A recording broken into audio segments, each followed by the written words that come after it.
आज today we start with the enzyme chapter. We have already started, and today we will see about the irreversible inhibition.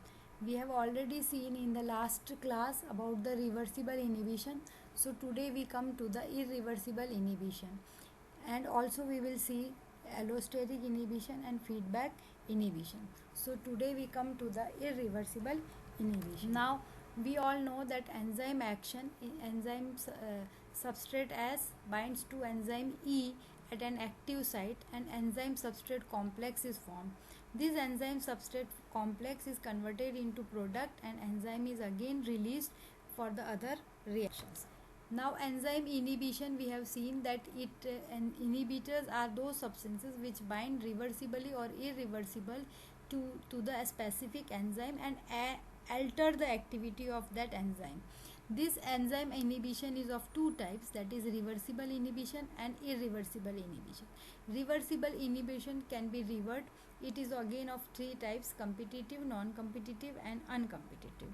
Whereas irreversible inhibition, it is of three types, that is reactive substrate analog inhibition, group specific inhibition and suicidal inhibition. So today we will see this irreversible inhibition, its three types, and then allosteric and feedback inhibition. Now irreversible inhibitors are those substances which combine with the functional group of the amino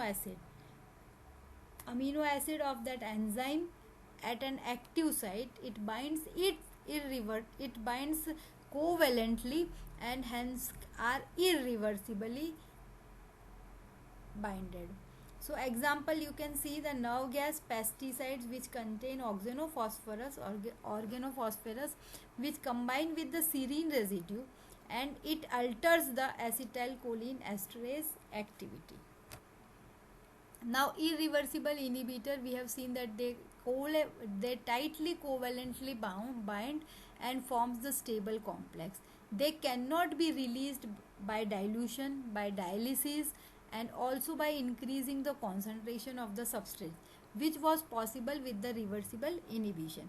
So irreversible inhibition are cannot be reversed. They are again of three types: group specific inhibitors, reactive substrate analog inhibitor and suicidal inhibitor. This irreversible inhibition graph, if we see, then concentration velocity graph, then we see that it is just like the non-competitive inhibition, that you see that Km value remains the same. If it is uninhibited or inhibited, then also Km value is same, but the change you can see in velocity, that is V maximum, is changed. So we have seen that instead of in non-inhibited mechanism, the V maximum was here, whereas inhibited maximum it was here. So it has decreased. So V maximum is decreased, whereas Km remains the same.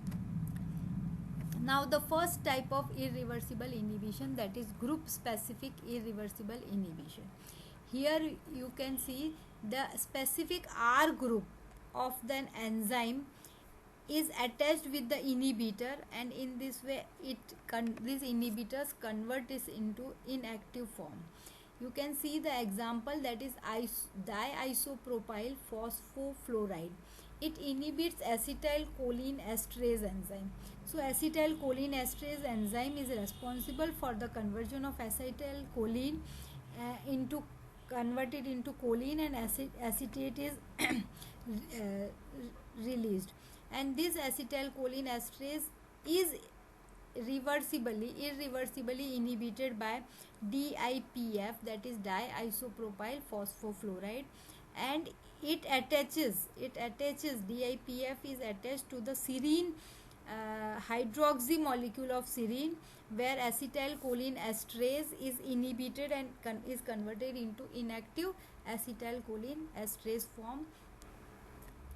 Now the importance of group specific irreversible inhibitors is that we can now identify the participating catalytic active group, which group is active at the catalytic site of that enzyme. So in this way, like cysteine is active by thiol group, serine is active by hydroxyl group, and histidine is active by imidazole group. So we can identify these groups of that respective amino acid that which is active, and in this way irreversible inhibitors are useful. Then the second type, that is reactive substrate analog or affinity labels. This reactive substrate analog molecules, they are structurally similar to the substrate of that enzyme, and in this way they covalently bind or reacts with the amino acid part of that which is present at the active site and permanently block the active site so that the substrate cannot now bind.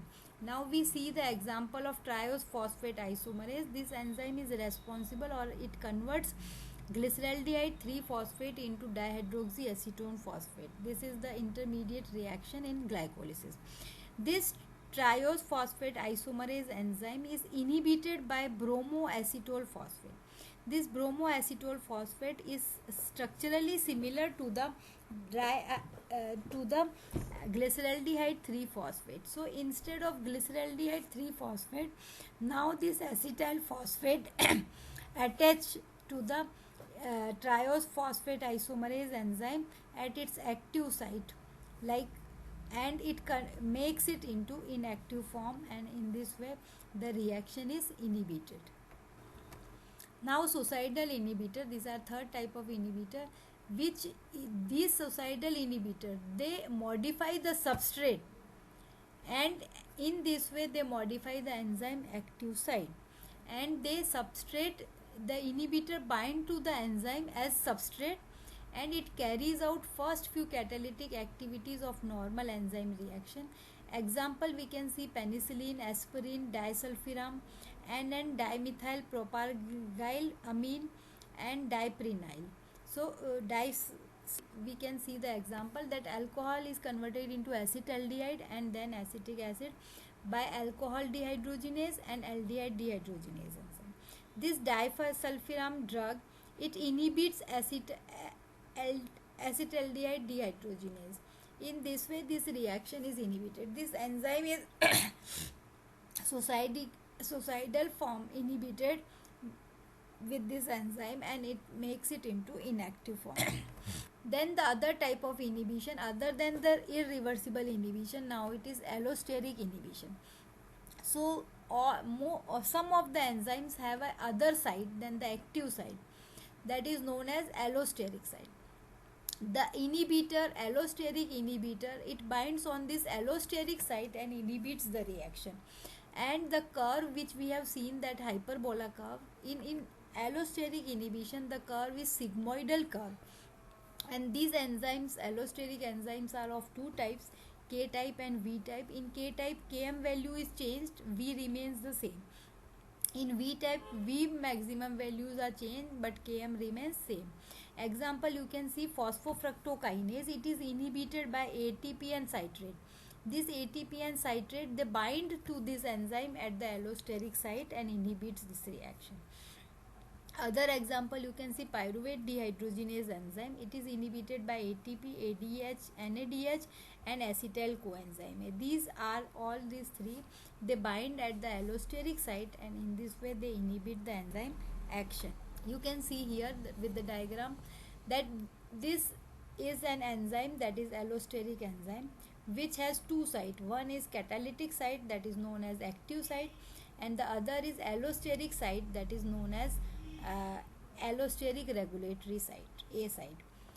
Where these modulators, when these enzyme modulators, they attach to this allosteric enzyme, then they alter the activity of that enzyme. If negative modulator combine or attach to the allosteric site, then the reaction will stop, no enzyme substrate complex will be formed and no product will be formed. In the same way, when positive modulators bind, then enzyme action or product will be formed. Enzyme substrate complex will be formed and product will be formed.